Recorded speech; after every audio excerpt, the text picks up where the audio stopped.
espérance. En espérance.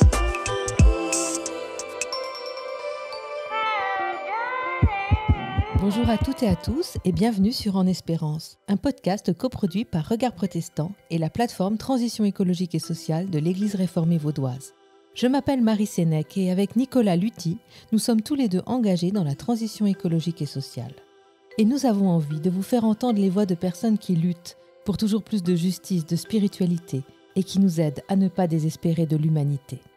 Pour faire connaissance avec ces témoins d'espérance, abonnez-vous à notre podcast sur votre plateforme d'écoute, lisez notre newsletter sur Substack ou rejoignez le serveur Discord des podcasts de Regard Protestant. Vous pourrez y discuter avec d'autres auditeuristes des sujets qui nous animent. Les liens se trouvent dans les notes de l'épisode. Salut la communauté En Espérance, on est heureux de vous rejoindre pour la première fois et on est dans un drôle de cadre, n'est-ce pas Nico ? Ouais, pour cette premier épisode où on présente notre projet, on se retrouve dans ton bureau avec une table bien fournie. On a nos micros, notre enregistreur Zoom et pour l'occasion, 2 portables qui nous filment. Oui, c'est un drôle de setting. On n'a pas l'habitude de ça, on se lance dans le podcast. Et dans cet épisode, on avait envie de vous raconter pourquoi. Déjà qui on est et pourquoi est-ce qu'on se retrouve ici ce soir. Nico, comment est-ce que tu te présenterais toi aujourd'hui ? Pour me présenter, je dois vraiment dire ce que beaucoup d'amis disent de moi. Je suis genevois, né à Genève, grandi à Genève. J'ai juste eu 2 épisodes de voyage dans ma vie. Un au Cameroun, comme pasteur, et puis un autre en temps sabbatique en Argentine. Sinon, actuellement, je suis étudiant en travail social, en pleine reconversion. Je suis passé des bancs d'église aux bancs d'école. Et nous, on s'est connus sur les bancs d'église, en fait. Parce que moi, je suis pasteur aussi. J'ai bientôt 50 ans et aujourd'hui, je travaille dans l'Église réformée vaudoise. Je m'occupe de tout ce qui est transition écologique et aussi de la dimension humanitaire. Qu'est-ce qui te fait vibrer dans cette transition ? Qu'est-ce qui me fait vibrer dans la transition écologique et sociale ? Mais je pense que c'est l'esprit de la transition. Moi, ce qui a fait que je suis rentrée dans cette démarche, c'est les personnes que j'ai rencontrées. C'était en 2012. J'étais pasteur, j'animais un lieu culturel, spirituel en ville. Et j'ai eu un invité qui est Philippe Roch, qui était venu nous parler de Rousseau. Bon. A priori. C'est pas ça qui allait me conduire. Peut-être dans la nature, mais peut-être pas dans la transition écologique et sociale. Et lui, c'est un écologiste de la première heure. Et il m'a invité à faire partie d'un groupe de personnes. Alors, c'était surtout des personnes qui travaillaient dans le domaine de l'écologie, de la nature, pour se rencontrer et puis échanger aussi au niveau existentiel. Moi, j'étais assez étonnée de me rendre compte qu'ils se posaient toujours la question, mais comment sensibiliser les personnes à l'amour de la nature ? Et puis, moi, en tant que pasteur, c'est comment sensibiliser les personnes à l'amour de Dieu ? Enfin, c'est court, mais c'est un peu ça. Comment ouvrir les consciences ? C'était vraiment cette question-là. Et surtout, ce qui m'a fait du bien, c'est qu'en me retrouvant avec eux, je pouvais enfin dire tout ce que je ressentais dans la nature, de mon rapport à Dieu, au plus grand, à l'au-delà. Enfin, moi, depuis que je suis toute petite, Dieu, pour moi, il est dans les couchers de soleil, il est dans la forêt. Et je me suis dit, alors enfin, je peux être avec des personnes, je peux échanger sur ces expériences profondes sans avoir l'air d'être complètement allumée. Et c'est comme ça que je suis rentrée dans la transition écologique et sociale. Plus illuminé qu'allumé, je te trouve. J'apprécie chez toi ce côté lumineux. Je t'ai vu aussi comme pasteur dans différents de tes ministères. Puis il y a quelque chose de rayonnant et qui se propage, quoi. Et je suis content que nos 2 voix soient là pour rayonner. Et moi, je suis contente de t'entendre dans ce podcast aussi, parce que c'est vrai qu'aujourd'hui, tu prêches plus, donc tu n'as plus cette parole publique. Mais je pense que tu as encore des choses à partager, surtout dans ce domaine aussi de la transition. On parlait de ta reconversion, je trouve qu'en fait, c'est quelque chose de très fort. C'est pas pour rien aussi qu'on est là tous les deux aujourd'hui. C'est parce qu'on est vraiment questionnés par les questions de société. Comment est-ce qu'on passe d'homme de la parole, de pasteur, à devenir travailleur social ? Qu'est-ce qui fait qu'à un moment donné, tu as voulu changer de cap ? Avant même d'être pasteur, c'est un chemin de foi qui m'a amené là, dans l'église, et puis d'être au service de la parole. Et je sens que ça a été un mouvement fait de beaucoup de respiration, en fait. J'ai eu une phase plus intérieure, plus psychologique, très en lien avec le développement personnel. Ça m'a vraiment porté, je suis allé du côté des racines sous terre. Il y a un moment où ce qui est sous terre germe, vient en dehors, elle a pour grandir, pour croître et pour donner du fruit, quoi. Et moi, c'est cette croissance-là qui m'intéresse. Dans la Bible, parce que j'ai complètement gardé ma foi, hein, c'est la foi dans l'institution qui me dérange un peu plus. Mais cette foi-là dans le royaume et sa croissance, elle est toujours très présente. Et de plus en plus, il y a eu chez moi une conscience que ce que je veux, c'est répondre dans la société. Et j'ai pu trouver par moments un trop gros décalage entre l'Église et la société. Et finalement, aujourd'hui, ce qui m'importe, c'est ce monde-là, quoi. Pourquoi le travail social ? Bon, il y a un petit côté familial, hein. L'oncle de ma mère était pasteur. Il a eu des enfants, 2 d'entre eux sont travailleurs sociaux. Je suis avec un cousin sur mes bancs d'études, enfin un petit cousin sur mes bancs d'études. Dans la famille, rien de particulier. Il y a cette fibre. Il y a cette fibre-là, ouais. Une fibre sociale, voire socialiste aussi, dans la famille. Alors ça me rejoint.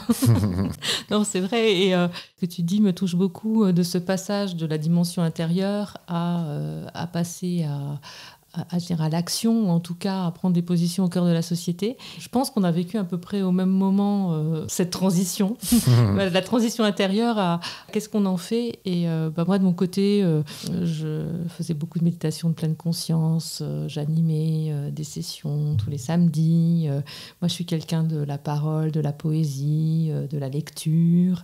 Et je trouve que parfois, pour moi, c'est plus facile d'être là, d'ailleurs, que de prendre une parole publique et parfois, on va oser le mot politique, mais vraiment au sens large. Je trouve pour moi, c'est toujours quelque chose qui peut être risqué. Et puis surtout, depuis l'Église dans laquelle je suis, je sais que ma prise de parole, pour moi, elle est très... je fais avec beaucoup de délicatesse, en fait. Je veux me situer dans un humanisme, pas dans le politique politicien, partisan. C'est assez inconfortable pour moi d'être là, en fait. Je suis mieux à animer des lectio divina. Mais qu'est-ce qui fait qu'un jour, ça bouge en moi ? Il y a eu ces rencontres, évidemment, avec les personnes que vous entendrez certainement dans le podcast. Il y a eu ces rencontres qui ont fait que les lignes ont bougé, mais surtout aussi, il y a eu le Covid. Et pendant le confinement, il y a eu quelque chose en moi où je me suis dit, mais ouais, là, j'ai envie de passer à autre chose. J'ai beaucoup médité, c'est OK, je continue à le faire, mais...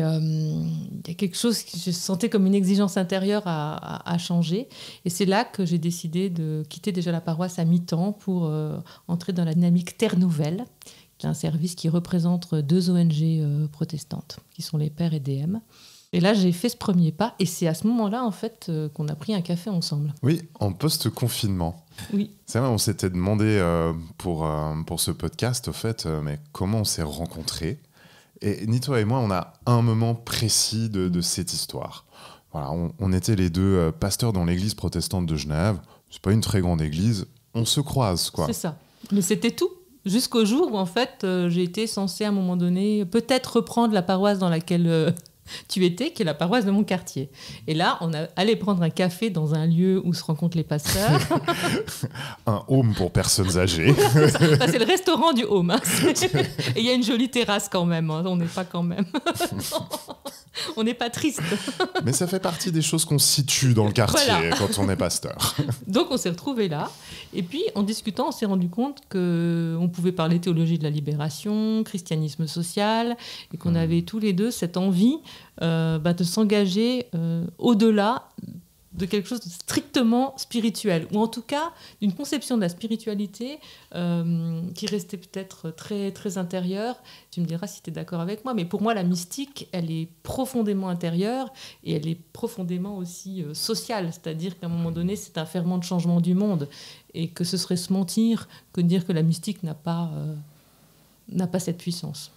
Je ne sais pas si ça te parle. Ça me parle, et c'est vraiment encore une recherche pour moi sur ce comment, voilà. Dans la transition écologique et sociale qu'on va présenter, on a à cœur d'avoir cette dimension spirituelle. C'est aussi le fruit de nos recherches, de nos expériences. On ne veut pas juste une transition de tout un changement de système sans passer par ce qu'on nomme la transition intérieure. Mais comment on les articule, comment elles se répondent. Moi, j'aime beaucoup cette image que j'ai découverte par Michel Maxime Heger, le premier interviewé de ce podcast, cette image de la respiration. Et pour une respiration, il faut un inspire de l'intériorité mais la respiration, elle est complète avec l'expire. Ouais, puis c'est une recherche d'équilibre constante. On est tout le temps dans le mouvement. C'est pas quelque chose de fixe. Et c'est ce que j'aime aussi dans la transition écologique et sociale, c'est que ça bouge en permanence. Et puis nous aussi, on bouge en permanence. Il y a des moments, on est à fond, on est plein d'espérance. Et puis, à l'époque, quand on a pris notre café, c'était le moment où le laboratoire de transition intérieure que Michel-Maxime Heger portait en figure de proue, ça a boosté en fait. Il y avait un réseau en église qui était en train de prendre sa place, et puis c'était aussi les grandes manifs des jeunes dans la rue. Il y avait quelque chose comme ça, il y avait comme un sursaut d'énergie, et on y croyait. À cette époque, j'ai continué à travailler dans l'écologie jusqu'à ce que je finisse par prendre un poste dans l'église réformée vaudoise. Donc je suis allée dans le canton d'à côté, parce que je pouvais être responsable des enjeux spirituels de la transition écologique et sociale dans l'église. Et j'étais toute heureuse de se prendre ce poste. Et puis, deux ans et demi après, on a repris un café. Tu m'as demandé comment j'allais. Et je t'ai dit, c'est dur, quoi, parce qu'on sent qu'il y a moins d'énergie, il y a moins d'envie. On a quand même eu... il y a eu quand même... Je ne vais pas revenir sur tout ce qui s'est passé au niveau politique dans ce monde, mais il y a une fatigue, il y a une déprime dans les milieux de la transition en général. J'étais un peu bof, et en même temps, je suis venue avec un petit projet, parce que quand je suis arrivée dans ce poste, Benoît Hicher et Olivier Keshavji, qui étaient avant moi, dans ce domaine-là, avaient lancé un podcast de la TES, la transition écologique et sociale. Et puis, en prenant ce poste, moi, j'arrivais jamais à continuer ce qu'ils avaient fait. Puis je me disais, mais c'est quand même trop dommage, c'est chouette l'idée d'un podcast, comment je pourrais faire, etc. Et dans un coup un peu de fatigue et de déprime, j'étais allée voir mon conseil et je leur ai dit, mais allez, j'y vais avec le podcast, c'est OK pour vous? Et ils m'ont encouragée à aller de l'avant, et je t'en ai parlé. Je t'ai dit, en fait, c'est un peu dur en ce moment et tout, mais j'aimerais bien faire un podcast. Je pense que ça vaudrait la peine. Et puis ça résonne pour moi, parce que j'aime ce média. J'aime déjà parce que j'en écoute beaucoup. Ça a été vraiment pour me former aussi, pour apprendre énormément avec toutes ces voix différentes. C'est vraiment un média que j'aime. Quand je fais du vélo, quand je fais le ménage, j'ai mes écouteurs et puis je me renseigne, je suis à l'écoute de mes podcasts préférés. Et puis aussi, parce que j'avais eu cette idée justement pendant le confinement. J'étais très travaillé par mon identité d'homme, par les masculinités. Et puis, à l'époque, quand on avait l'impression que tout n'était pas encore possible, qu'on avait du temps, qu'on pouvait créer, que tout allait changer. Ce podcast sur les hommes, c'était grâce à un brainstorm avec toi que je voulais l'appeler « Des hommes en espérance ».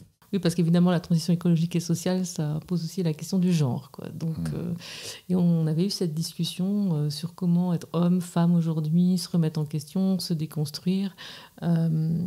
Et tu me parles de ce podcast et je te dis, mais en espérance, tu sais, en espérance, ça veut dire être enceinte, c'est porter la vigne, enfin, et de manière poétique. Et c'est vrai que, du coup, tu avais pris cette expression. Je la connais grâce à toi, et quand on s'est revus plus tard et qu'il y avait du concret autour de ce podcast, ça paraissait tellement juste, en espérance. C'était évident. Puis après, on a redemandé à Benoît Hicher, Olivier Keshavji si c'était le moment pour eux, ça l'était pas. Et je me suis dit, tiens, mais l'important pour moi dans le podcast, c'est qu'on soit dans du collectif. Sur la transition écologique et sociale. Pour moi, c'était impensable déjà de le porter seul, le podcast, pour ça. Et puis, je me suis dit, ce qui moi, m'anime beaucoup, c'est les collaborations, les liens, et puis d'aller chercher des compétences que je n'ai pas. Et je me suis dit, tiens, si j'appelais Jérémy Claes, qui était venu chez moi. Alors, c'était pas dans ce bureau, c'était dans la cuisine. Il m'avait interviewé, et c'était pour Protestante. On a fait connaissance comme ça, et je me suis dit, tiens, et si on travaillait ensemble? Et donc, je lui ai téléphoné, je lui ai proposé le projet, et c'est parti comme ça. Et depuis, on n'arrête pas d'avoir des surprises, en fait. On découvre tout ce qu'il y a autour du podcast. Puis, grâce à Jérémy, on est aussi bien coaché et bien accompagné, quoi. On a l'impression d'apprendre un nouveau métier. Alors, vous ne nous en voudrez pas de nos couacs et de nos maladresses, mais on apprend. Mais en fait, on est super motivés parce qu'au cœur de ce projet, il y a vraiment l'envie de partager avec vous. et pour partager avec vous. Je profite de ce que je suis en train d'apprendre à l'école en travail social, notamment autour des rapports sociaux, là où je suis formé, quoi. Et je peux avoir ce regard sur le monde, sur notre société, comment elle est construite, avec tous ces rapports de domination, qu'il y a des hommes sur les femmes, des blancs sur les non-blancs, et qu'on retrouve avec les personnes valides et personnes en situation de handicap, idem entre l'être humain et la nature. Et c'est un regard que je veux voir de face, réellement, mais sans négliger tout de même un autre regard que j'ai appris là dans l'Église, un regard d'espérance. Pour revenir un peu en arrière, l'espérance, on va en parler tout le temps, Ok. mais d'éminer l'injustice. L'injustice, c'est quelque chose qui te fait mal, c'est quelque chose de très fort chez toi. Ouais, moi je suis très sensible. Je sais pas si je dois dire que je suis sensible à la justice ou à l'injustice. En tout cas, je suis souvent piqué ou heurté par un sentiment d'injustice. C'est vrai que je vois que mon ministère pastoral, j'ai exercé aussi beaucoup auprès de populations marginales, que ce soit dans le milieu de l'asile, auprès des personnes en situation de handicap, surdité malentendance, milieu populaire. Donc oui, il y a quelque chose en moi qui vibre sur cette injustice que certaines personnes vivent. Et du coup, de leur donner une voix aussi dans ce podcast pour qu'on puisse oser regarder les choses en face et croire en un changement possible. Tu crois que l'humanité est capable d'avancer ? Mais je crois même qu'elle est déjà en train de le faire. Et c'est ça, cette voix-là que j'aimerais bien porter aussi.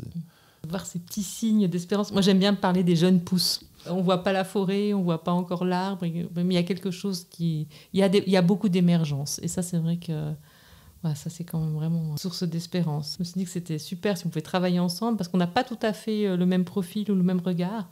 Moi, je suis plus éco-théologienne, dans l'éco-spiritualité, plus à rencontrer des personnes, parfois plus des théoriciens. On l'entendra d'ailleurs dans le podcast. Mais je suis quand même aussi très, très sensible au fait que ce soit incarné. C'est-à-dire que ce n'est pas la pensée pour la pensée, mais c'est la pensée en action, c'est la pensée qui se confronte à l'expérience. Et puis, je trouve que dans la transition, tu le disais, c'est un travail permanent. Donc, ce n'est pas enfiler des certitudes ou donner des solutions, mais c'est vraiment être toujours en quête, en recherche. Et moi, c'est ce qui me motive aussi dans ce podcast, c'est de donner à entendre des femmes et des hommes qui se risquent à faire quelque chose, sans savoir s'ils ont raison, sans savoir s'il y aura vraiment un résultat. Mais en tout cas, ils se lancent en fait dans un processus de remise en question, d'eux-mêmes, transition intérieure, mais aussi du système dans lequel parfois on est quand même un peu aliéné, il faut le dire. Et ils mettent de la conscience, et en parler, ils mettent des voix, c'est gagner aussi en liberté. Et ça, c'est vraiment quelque chose qui me réjouirait que les auditeuristes comme ça gagnent en liberté.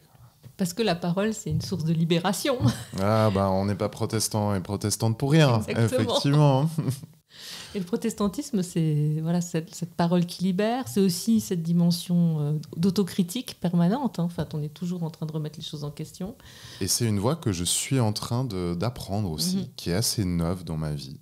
C'est vrai que tu disais qu'il y a une complémentarité. Toi, tu vas plutôt prendre les sujets écologiques et puis moi sociaux. Mais on a aussi une complémentarité sur notre posture. Moi, je commence de plus en plus à apprécier à aller dans la rue, dans les manifs, occuper de l'espace public pour le dire, être dans ces mouvements collectifs, dans le cri, dans des pancartes. J'appréhende ça, j'apprends de ça et je m'y sens de mieux en mieux. Ça a du goût pour toi ? Ouais, ça a du goût et je sens que Dieu m'appelle là aussi, que c'est ma place aujourd'hui. Ça l'a pas toujours été. Première manif, j'étais pas bien intérieurement. J'aimais pas ça. Et puis, j'ai appris à apprécier. Et ça sonne très juste dans qui je suis aujourd'hui. Tandis que moi, j'ai plutôt manifesté dans l'écriture avec ma plume, où je me sentirais beaucoup plus à l'aise. Et puis c'est vrai que moi, j'ai ce côté, tu disais conciliante. Je crois que je prends donc ce terme que tu m'as donné de moi. Je pense que j'aime bien concilier. J'aime bien que des personnes qui n'ont pas du tout les mêmes options se rencontrent. J'aime bien écouter aussi les personnes qui ne pensent pas comme moi. Et voilà, il y a vraiment ce dialogue. Et ça, je trouve que c'est aussi le protestantisme auquel on appartient. Protestantisme réformé, il est constitué de ce goût en fait du dialogue, de l'argumentation. Et puis parfois on arrête de dialoguer et puis on va manifester. Aussi, quand le dialogue n'est pas possible, qu'il y a des rapports de force, eh ben on entre dedans de cette manière. Ouais. Et ça crée des tensions, et bien sûr. Le pouvoir n'aime pas. Et puis le conflit fait partie du changement. Il n'y a pas de révolution sans conflit. Voilà. Donc tout ça, on va pouvoir en reparler avec nos invités et je m'en réjouis. En fait, on a aussi une ouverture à d'autres traditions, c'est-à-dire on ne va pas se confiner, on n'arrête pas de parler du confinement, mais voilà, on ne va pas se confiner non plus dans la confession protestante ou dans les protestantismes, parce que le protestantisme est pluriel, mais évidemment, on va parler du catholicisme, c'est étonnant, le christianisme social dans le catholicisme, on découvre sa richesse. Ah, c'est merveilleux, je suis en train de lire des textes justement là-dessus, des encycliques de pape remarquables, ce qu'on appelait la doctrine sociale de l'Église, qui est devenue l'enseignement social de l'Église. Mais c'est pour moi des perles, j'adore, je bois ces paroles. Quand on parle du péché structurel, on dit bien qu'il y a un système en place qui dysfonctionne. Et puis quand tu lis Laudato Si, c'est pareil, quoi. C'est des textes qui sont au-delà du catholicisme, en fait. Ils ont une teneur presque universelle, ça parle à tout être humain, c'est assez incroyable. Alors là, on fait le petit clin d'œil écuménique, parce qu'on est aussi dans l'année du Jubilé de l'Espérance, qui a été décrété par le pape François. La devise, c'est « Pèlerin de l'Espérance », et vous l'avez compris, nous, ça fait déjà quelques années qu'on était sur cette thématique, mais je trouve que ça tombe bien aussi, parce qu'on pourra dialoguer avec nos frères et sœurs catholiques, mais pas aussi qu'avec des personnes qui croient dans le Christ, on va aussi interroger des personnes qui sont dans d'autres spiritualités. Ça, je trouve que c'est vraiment important pour nous.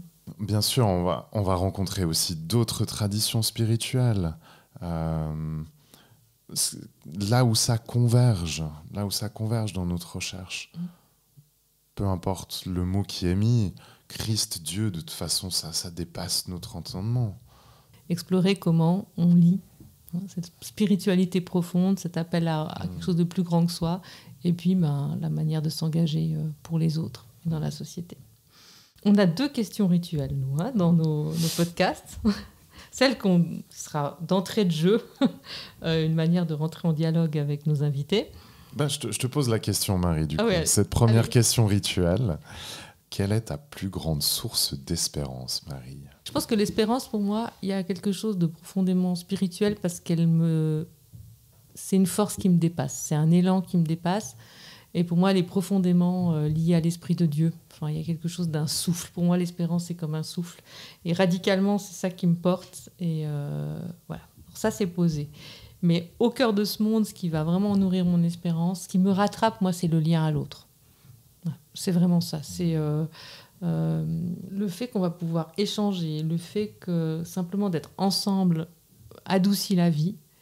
Et le fait qu'il y ait assez de personnes assez folles pour rêver à la transition écologique et sociale, ou en tout cas d'un autre monde, ça pour moi c'est ma plus grande source d'espérance. Qu'on soit ensemble pour dialoguer, pour rêver, et puis pour se risquer à croire en autre chose, parce que c'est un risque pour moi l'espérance, c'est un risque immense, celui de la déception, mais je préfère prendre ce risque plutôt que d'aller vers le désespoir ou le cynisme. Et toi, Nico, ta plus grande source d'espérance aujourd'hui ? Bien sûr, c'est pas très spontané parce que sachant que j'allais poser la question plusieurs fois cette année, je me l'étais posée à moi en amont. Et en fait, cette question, elle vient alors que je suis dans un moment de deuil où j'ai perdu ma mère maintenant il y a quelques mois, puis qu'elle a rejoint mon père.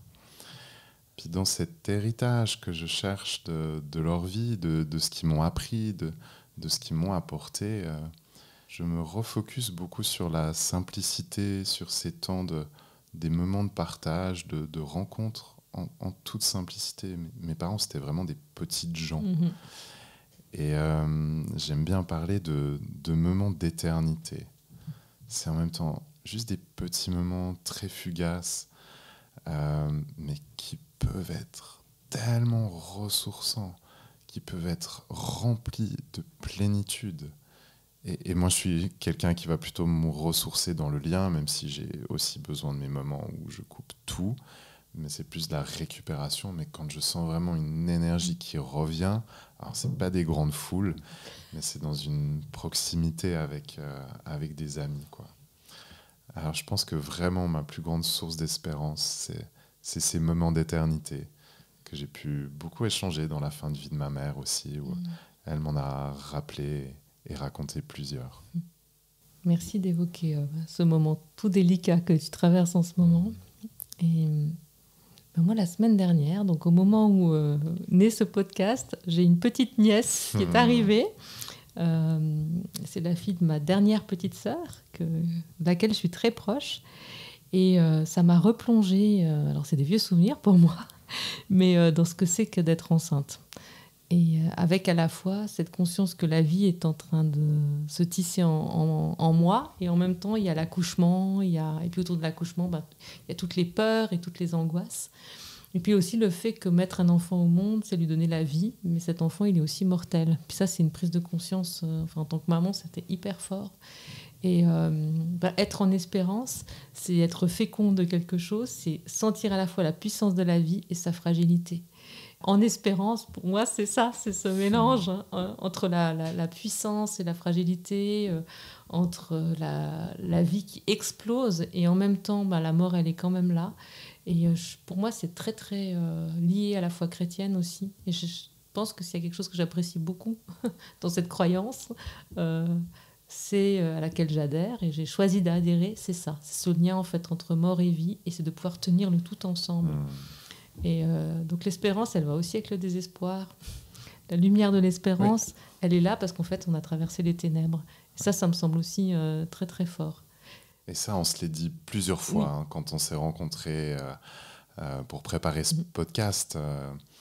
Vraiment, on ne va pas faire semblant que ça n'existe pas, le désespoir. Enfin, on ne se le cache même pas à nous-mêmes. On a nos traversées d'angoisse, de désespoir. Bien sûr, ça fait partie de notre réalité. Mais le choix qu'on a voulu mettre, là où on va focuser notre regard, c'est sur l'espérance. Parce que nous-mêmes, déjà, on en a besoin. Le constat, c'est que dans les discussions avec notre entourage, même de personnes aussi engagées dans la transition ou dans d'autres mouvements, en ont aussi besoin, quoi. Il y a un besoin d'espérance. Et puis, tu me disais tout à l'heure, c'est un choix. Oui. J'ai beaucoup aimé que tu dises ça. L'espérance, c'est un choix. Et je pense que cette espérance, quand je dis elle est plus grande que nous, et je pense que parfois elle nous rattrape. Il y a quelque chose d'irréductible dans l'espérance, où justement on ne va pas non plus vous donner des recettes pour espérer. On va plutôt essayer de partager l'énergie qu'ont certaines personnes qui sont là et qui font qu'après avoir fait l'interview, on est reboosté, on est nourri, on est un peu regonflé pour repartir en fait au cœur du monde. Et donc là, on a parlé de fécondité là. Donc, et la question rituelle de la fin de podcast, ce sera... Qu'est-ce qui te semble en espérance ?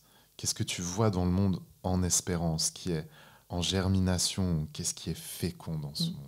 Alors toi, tu répondrais comment à ça ? Je disais que la transition est déjà là, elle est déjà abordée. J'ai de plus en plus dans mes discussions avec mes camarades à l'école, on me ressort qu'un mot que j'utilise énormément, c'est collectif. Je les bassine avec ça et je continuerai pendant mes années d'études parce que j'y crois.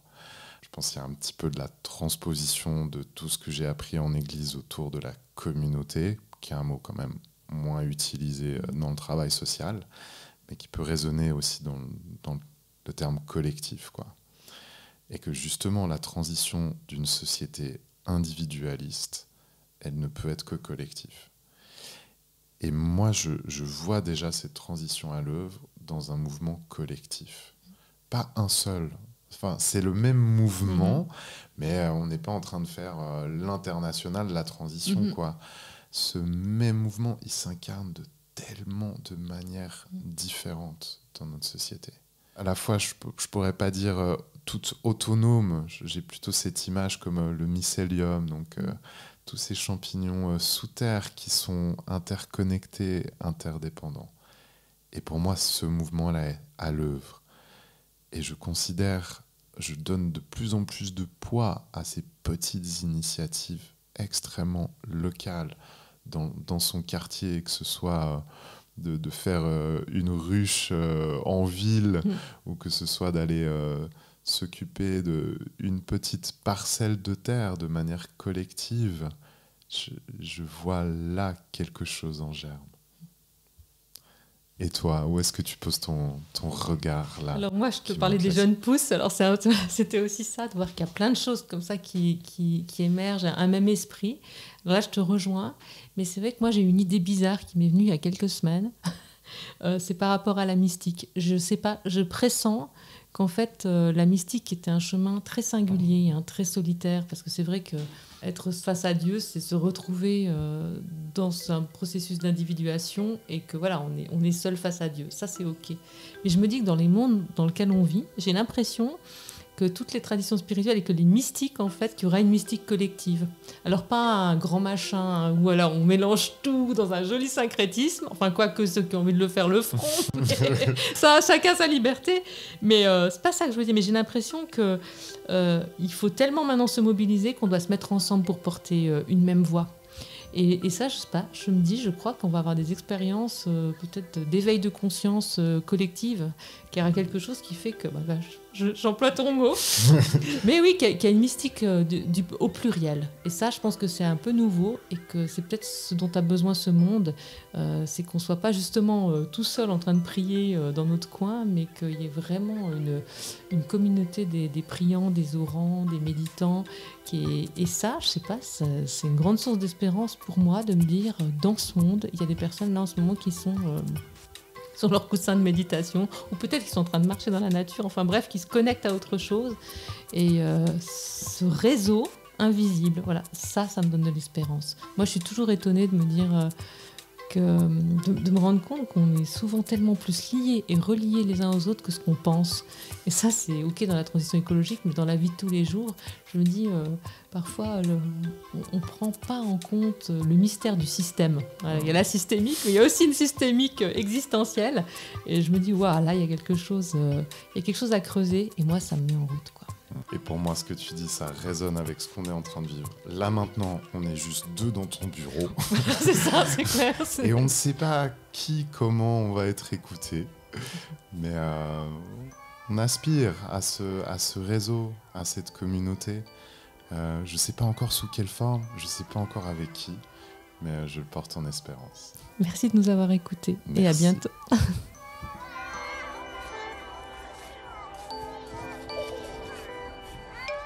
Ce podcast est une coproduction de la plateforme Transition écologique et sociale de l'Église réformée vaudoise et de Regard Protestant. Si cet épisode vous a plu, partagez-le autour de vous et n'hésitez pas à mettre des étoiles sur Apple Podcast ou à laisser un commentaire sur Spotify. Faites-nous part de vos retours en nous écrivant à podcast@enespérance.ch. Vous pouvez aussi vous abonner à notre newsletter sur Substack, nous suivre sur le compte Insta de Regard Protestant Podcast et rejoindre notre serveur Discord pour discuter avec d'autres auditeuristes des sujets qui nous animent. Tous les liens sont dans les notes de cet épisode. Nous remercions Laurent Bazard pour l'habillage sonore et Héloïse Basselet pour le montage vidéo de ce podcast. Nous vous donnons rendez-vous dans 2 semaines pour un nouvel épisode. En attendant, on vous dit à bientôt et surtout, restez en espérance.